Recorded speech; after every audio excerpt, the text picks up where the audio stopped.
So in this video, you'll learn how to archive an app on your Samsung Galaxy S25. So archiving an app simply allows you to offload any active components.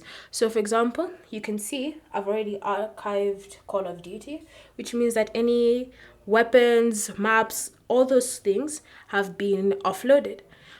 But it also means that I still retain my account details info if I ever want to unarchive that app. So by doing this, you're actually freeing up valuable storage space on your phone. So if you want to do this, this is what you need to do. Start by accessing the app info page for that specific app.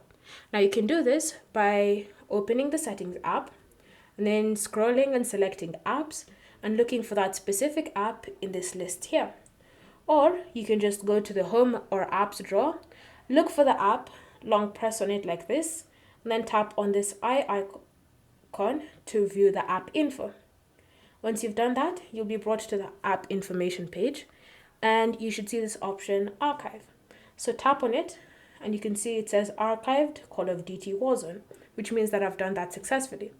Bear in mind that not all apps will be able to be archived.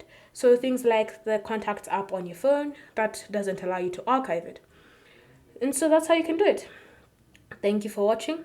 If you have any questions or comments, leave them down below and we'll get back to you.